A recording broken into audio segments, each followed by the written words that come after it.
Good afternoon and welcome to this week's Small Business Town Hall conversation. I'm so glad to be joining you after being away for a couple of weeks. And I want to take this opportunity to say once again, thank Chris Parisi for continuing the conversation with all of you. But I'm so glad to be back here and joining all of you today. I wanted mention a few things before we start the conversations with the directors. And one is that the Delta variant is out there, and we all have to be careful and do our part in order to prevent the spread of this COVID disease by doing everything we can to stop us and our loved one from getting infected. In this Delta variant is very, very dangerous. I've been looking at the information. If before with COVID, as the Dr. Nicole Alexander Scott explained at the last week press conference, before if someone that was infected with COVID was infecting 2 individuals, now it can infect 4 or more. So please, let's do everything we can. And in order to do that, the number one thing that we can do is get our vaccine. As of right now, 85% of adults 18 and older here in the state of Rhode Island have gotten their vaccine. But we still have to get more of our population vaccinated. Let's do this. This is the one thing that's going to help us control this illness. So make sure to let us know if you want us to have a vaccine at your business. If you have 50 plus employees, or we could come over and have a vaccine clinic at your business. So please let us know. I know that you're going to be getting the email posted while we're speaking here to contact our office, and we're going to make sure that happens. Okay. So I also wanted to mention that yesterday I was able to join the governor. He was signing 2 important pieces of legislation.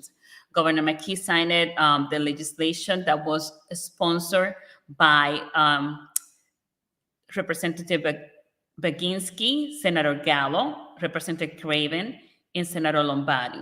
So it's 2 pieces of legislation that have to do with business. One of them is to make sure that we can continue to have the sale of alcohol with the to-go meals. And we have the director of the DVR who's going to give us all the information. Director Liz Tanner is going to give us much information about this. And the other one has to do with the third-party delivery because many of us enjoy the third-party delivery, but we have to make sure that if a restaurant that the restaurants that are participating are aware that they're being used their name, and that there is an agreement before their name is added for the third-party delivery. So I'm going to thank the governor for signing that piece of legislation, for the legislators that sponsor it. But you're going to hear more about it from Director Tanner. So today we're going to hear from Mark Hayward from the Small Business Administration, the Rhode Island office. We're going to hear from Director Liz Tanner from the Department of Business Regulation. And of course, we're going to hear from Chris Parisi. But let's start with Mark. Let's see, Mark, tell us how things are going. Governor, it's good to see you again. It looks like you're rejuvenated and you're ready to go. I'm ready to go. That's really great. I want to first comment on the 2 bills that the governor signed as it relates to restaurants and hospitality. I can't tell you how important those 2 pieces of legislation are to the hospitality industry, because that basically is what people were looking for, in addition to the expanded al fresco dining, where a lot of people are just more comfortable eating outside than they are inside. And I think our restaurateurs, and I always go back to Dave LaHouse because he was kind of one of the people leading all of this, where they put the igloos up during the winter, so that people could be comfortable outside and they can continue to provide services to individuals. I know all of us enjoy eating out. All of us want to make sure that we're supporting the community, and particularly the hospitality community, who was probably the the hardest hit. I always talk, Governor, about restaurants, small retail shops, as well as others that are related to the hospitality industry, because it really did suffer. And in looking at that, we've received a lot of correspondence about the Restaurant Revitalization Fund. As you know, that has been fully expended from the appropriations that were provided to the SBA. I talk to Dale Venturini 1, 2, 3 times a week, depending upon whether or not I'm having a good week or having a bad week. I saw her yesterday for a good reason. Yes. I know you did. I actually saw the clip of the signing ceremony. And all I'm saying is that we understand that there were people who did get I apologize for that, who did get basically did get the Restaurant Revitalization Fund, and some did not. We've had discussions with Senator Reed, Senator Whitehouse, Congressman Cicilline, and Congressman Langevin. They have signed on to both bills in the House and Senate. No one knows what's going to happen with those. That's really basically within their bailiwick. But there are alternatives. And in talking, the administrator had a conference with all of the field and said, listen, we can only do what's appropriated to us, of which we have. And in addition to that, if people are seeking additional funds in their loans, I will admit to that, they are loans and not grants, but at 3.75%, if they need additional funds, they can always apply for the economic injury disaster loan. And Governor, to be very candid with you, that's a reasonable amount. We are now up to, and I think we're going to 2 million as a maximum loan for one business. So there are opportunities there. No, they're not grants. Yes, they are loans, but the SBA is more than happy to work with everybody as it concerns getting additional revenue. Having said that, there are a couple of things that are going to be ending fairly soon, and the agency has in place under the original CARES Act, now going back into 2020, the authority to waive fees for the borrowers and for the lenders, to provide for additional resources, including the deferment of payments for the first 3 months of any new loan. And I'm not talking about economic injury disaster loan. I'm talking about a new SBA guaranteed loan by one of the banks, be it a loan for working capital or a loan for a 504, which is the purchase of machinery, equipment, and buildings. Mm-hmm. And the reason why I mention this, Governor, is we're also getting kind of a barrage of people saying, okay, I feel pretty stable that I need to either buy the building I'm in or I need additional working capital. And you must have that loan approved by the agency by September the 30th. If the loan is approved by September the 30th, and I'm mentioning it now because if you're in the process or you're thinking about it, now's the time to do something about it. Because it has to be approved by the agency by September the 30th. We keep being told by Washington that there is sufficient amount of funds to make the 3 months of payments. And you don't have to close the loan by September the 30th, but it has to be approved by the agency because that's when our statutory authority ends. So, Governor, what I'm really trying to say is there's a lot of options here. Ben has put up our email address. Yeah. If you're considering one of these, by all means, please contact us, call us. We're more than happy to help you. We're more than happy to introduce you or to discuss with your lender what is in your best interest. There are ways to continue your funding. I think there are a lot of things that are going to be coming up in the future that are going to be enhancing to the small business community at large. We are going to do, by the way, a virtual small business week on September 13th through the 17th. It's a little bit different. Mm-hmm. So I keep saying, now I got people saying, well, maybe you shouldn't retire, Mark, in December. Maybe you should retire in April so we can get by some of this stuff. So I agree with that. I ran into the governor over the weekend. He agrees with that as well. But I'm still kind of playing it one way or the other. We'll see what happens. But Governor, it's always a pleasure to be with you. And I don't know, Ben, if there's any questions that people have, or Governor that you have, I'm more than happy to take them. Ben, you have questions? No questions right now. Thanks, Mark. So I have something for Mark. Mark, I just have to say that information you provided is so important. And I know that at least a couple of businesses are looking into buying a new space. So I'm going to make sure that they reach out to your office. Okay? Excellent. The other thing is there will be some announcements of some fairly big shuttered venue operating grants that were made here in Rhode Island. I can't announce it yet because I do know that actually one was approved today. We are working, Governor, on the Navigator. There was a proposal that was submitted for a Navigator here in Rhode Island. I don't know what the status of that is yet, but we certainly have listed our support to the agency. And I'm kind of conflicted on that one because one of my employees has now been swiped away from me, and she's doing the Navigator reviews. So I don't want to get conflicted out, but I'm really. I think that if we can get a Navigator here in Rhode Island, and we've been working with Marianne Matthews and who I know you know, yes. And by the way, I've known Marianne Matthews forever. That's being from East Providence, you kind of know everybody. But no, we're hopeful that something will happen, and we'll know probably within, I think they said within the next 6 to 8 weeks. Yeah, good. So before you go, Tina Pedersen says that she would like to be part of the Small Business Week, so she can talk about affordability. So great, you can excellent. make that connection. All right. Thank you very much, Governor. Right. Thank you, Mark. Bye-bye. Bye now. So next, we're going to hear from Director Liz Tanner. Director Tanner is going to tell us more about these two new legislation that the governor signed yesterday. Hi, Director. So great to see you again. Good to see you again. Also. It was a pleasure to see you over the weekend as well. And thank you for having me. It's been a while, so thanks for having me back. I'm glad you're back. So tell us what you have new for us.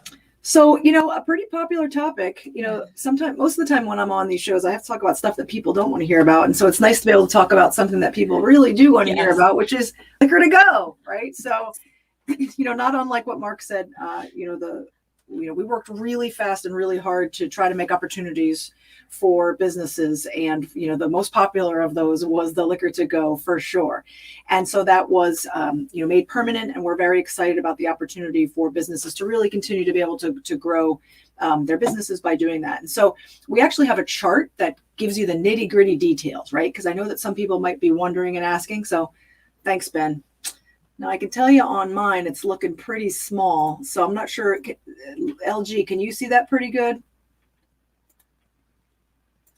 Maybe some people have one that it looks a lot better. So what I'll do is I'll read through the one that I have. Maybe it's my computer that's too small. But until the sunset, which is set for right now of March 2022, so permanent as in March 2022, Class B, which is what most liquor licenses are, and brew pub licensees can sell with takeout food orders only. It has to be with takeout food orders. You can't just get liquor in a restaurant. Right there, you'll see 1,500 milliliters of wine in factory sealed containers, and I'll talk about what that means in a second, or the 72 ounces of mixed wine-based drinks or single-serving wine in sealed containers. And they can sell that much beer, so the 144 ounces of beer or mixed beverages in the sealed containers, and the ability to draft beer in sealed growlers, bottles, or other containers, which is what brewers have always been allowed to do, and then the 72 ounces of mixed beverages as well.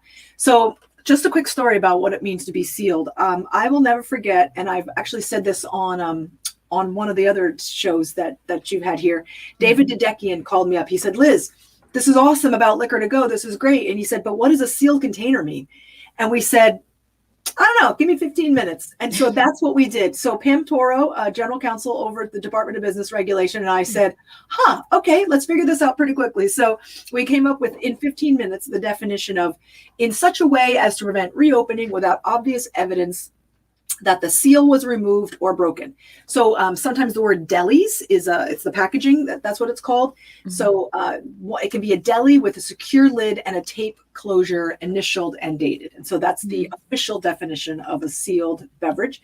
And then, the bottom two rules are standard delivery of alcohol beverages with food from a Class B or brew pub license is prohibited. The sales shall be made in accordance with the regular liquor laws, and of course include some sort of photo ID for verification. So, so those are the rules that surround it for anybody who's looking for it. If you need this official sent to you, Ben, if you could throw my information or the Lieutenant Governor's information on there, we can get this out to you if you're looking for it. But it's nice to have this for the restaurant industry. One other thing I just want to point out too about the restaurant industry is the take it outside right now. Today is an absolutely beautiful day, stunning. Matter of fact, I had the day off yesterday and was visiting a restaurant outside, and it was just absolutely beautiful. But sometimes it's pretty hot too. So as we kind of end the summer here, we still want to try to encourage people to eat outside as much as they can and to take it outside. I have to tell you, I absolutely loved being outside, watching the sunset, whether it was November, January, March. I was out there and I was eating outside. I bought the socks. I bought the hat. I bought the gloves. I bought everything I needed because I wanted to be outside because I knew I wasn't going to get many opportunities, particularly when things were really bad. But again, I want to make sure that our restaurants and as many other of our businesses, however you can take it outside, we would still want to encourage you to look into that. I can tell you also that almost all of the municipalities, I think all of the municipalities have been really open to hearing what you have to say and taking suggestions. So if you didn't do something last year, that doesn't mean you can't do it this year. There was legislation passed that says that you can do this stuff this year. And so, obviously it's got to be safe and it's got to be okay for your neighbors to a certain extent, but it's worth asking. So if you haven't asked and you've got a good idea, please, please, please reach out to your local town and ask them what's possible, because it's really a great opportunity and people, I think, like it a lot better. And it's really what you see in so many of these other places. So, so again, making sure you're looking at your liquor to go that you're following the law that was passed, but then also trying to take as much as you can outside. So thank you very much for having the opportunity to be able to share this information with our businesses. Thank you, Director. I just want to do a quick check with Ben. Any questions, Ben? Nope, no questions for Liz. I do want to say we on StreamYard see the small screen because we have all of the other options and the people below and stuff, but everybody else should have been able to read that, no problem. That's right. Got it. Thank you. Thanks, Director, I want to have a conversation. So maybe we have one of these sessions to be all about taking it outside, especially getting ready for the winter. I think we should start that conversation now. So hopefully we can have one of these conversations to be all about taking it outside for the winter. That'd be great. And it'd be fun to maybe invite one or two of the towns who have done so much, because whether it's the restaurants or some shops, a lot of them have been having little fairs, they close off the street and all the stores, they bring their wares outside. There's so many things you can do. And so we really want to try to encourage that around the state. For sure. We're going to have that conversation. Thank you again, Director. Okay. Thank you very much. Take care. So next, we're going to hear from Chris Barisi, and we're going to hear about how things are going with the Small Business Coalition. And Chris, thank you again for hosting this conversation while I was away. I truly appreciate the support and you keeping the momentum going. So thank you once again for everything that you did to keep us moving. My pleasure. So, Lieutenant Governor, you mentioned at the top of the show about vaccinations, right? And how important that is, not only for our state and the health of our state, but also for the small business community. We are ranked pretty high when it comes to vaccinations in the country. And that's one of the reasons why our hospitalization and fatality rate is lower than many other states in the country. So listening and talking to a lot of the small businesses in our state over the past few weeks, their top concern has been, hey, this Delta virus, the Delta variant, we're hearing all about it. It's all in the mainstream news.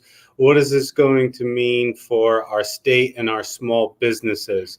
And the governor has been pretty clear that we're staying the course and focusing on those two metrics, right? The hospitalization and the fatality rate. And as long as those numbers aren't exceeding any serious threshold, it seems like we're going to continue to stay the course. But Rhode Islanders, if you're not vaccinated, please do so. Not only do you help your own health and your neighbors, but also our small businesses so that we can, keep the health of our state moving forward. But great to see that there's no overreaction when it comes to any mandates for small businesses, empowering us to make decisions. And that's related to the governor came out and he's been saying this for a while now, to let and empower the school districts to make their decisions about mask mandates. I know there was some hoopla about that, but what I'm here to talk about is why that affects small businesses. And we supported his decision because we were worried about a slippery slope. Once you start mandating masks for one segment or one industry, does that trickle down to small businesses? So we supported his decision to empower the parents, the school districts to make their own decisions. And hopefully we can continue to have that philosophy, empowering our small businesses. If they want to require masks, they have the right to do so. And that's, giving the small business owners the empowerment to make their decisions on how to best properly be safe is what all we're asking for. So we're glad to see things heading in that direction. Yeah, no, good point. And I want to just remind the small business community. So I think because we were doing good with the numbers in COVID before the Delta, we were getting to relax. We have just a reminder to all the small businesses. We don't want a mandate to come, but let's be proactive. Let's make sure to have the hand sanitizer. We still need to have the hand sanitizer. We still need to have the regular cleaning. Let's be proactive and doing our part to control this virus, especially now with the Delta, so we don't have to go back to closing down or anything like that. So there's a lot that we can do. There's a lot of things that are within our control to avoid getting to a point of shutdown. So let's be proactive about it. Exactly, Lieutenant Governor. We all have to do our part and we can't let our guard down at all. And if we continue to do that, we should be safe. And let's also be smart about it. And consumer confidence is key, right? That affects small businesses. So, what the state does and what regulations they put in has more of an impact than the direct impact when it comes to consumer confidence. Another thing that I want to remind everyone is, the federal assistance for unemployment, that $300 a week, will be gone in a few weeks. I believe September 6th is the last day. So that's only 2 more weeks of this unassistance. So my message to Rhode Islanders is, let's get back to work. Let's look for those jobs, because this has an economic impact on your family, right? There's not a guarantee that there will be a job available for you September 7th, for instance. Yeah. So, let's get to work. Let's reach out to our small business owners and let's, do our part, not only to help our small businesses operate, but also to help yourself, to help your families. We don't want to see an economic dip without that federal money coming in. And one way to do that is ensure that you have a job and contributing to our economy and ensuring that your family and yourself is financially stable. So just wanted to give a reminder, we only got 2 more weeks left of that. Yes.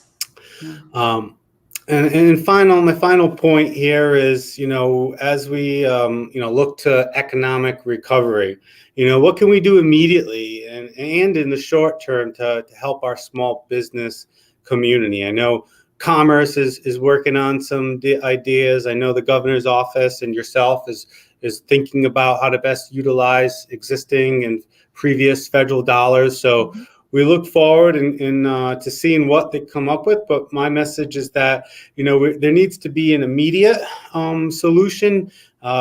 I know we're waiting on the General Assembly to, make some moves when it comes to, the ARPA funds. And we call on the General Assembly to, there's other states already making decisions and already making moves on how to utilize that money to help small businesses.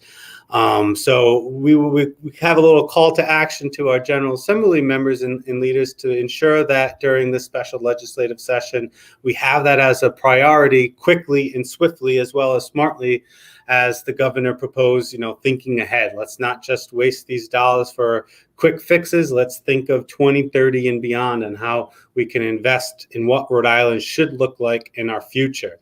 But in the meantime, August, September, October, there's some certain industries that need immediate help. So we're looking forward to what types of plans, whether from existing CARES Act funds or from the new federal funds, on how we can support our industries and our businesses, small businesses today. Thank you, Chris. And that's a good reminder. As we have said before, the governor said we're not creating a super committee for the 2030 conversations. All of you are part of this committee. All of your input is important. So remember to send us your feedback on what do you think should be the priorities for the state of Rhode Island on this 2030 plan. And we have the website 2030.org, and you can send us information there also, or through the Rhode Island 2030.com. Thank you, Ben. This is Ben. The best.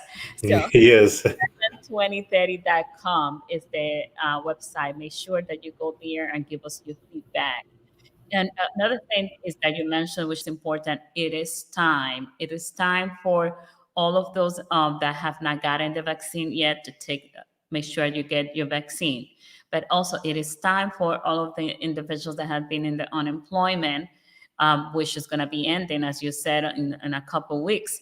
It is time to start searching for a job and make sure you have a job lined up, because you don't want to wait till the last minute when you're not going to have any income coming in. So thank you for those reminders, Chris. That's very important information. Thank you, Lieutenant Governor. Now, I want to remind everyone that for our next conversation, which is going to be on Tuesday, August 30th, we have a special guest that's going to be with us. So Senator Sheldon Whitehouse is going to be joining us for that conversation. And we're going to hear a lot from him about the work that he's doing in Washington to support the small business community. So make sure you write that down and join us on the 30th when Senator Sheldon Whitehouse is going to be with us. So with that, I just want to say thank you, all of you, for tuning in today. I'm looking forward to our next conversation. Be safe and make sure it is time to get your vaccine and it is time to get back to work. Take care.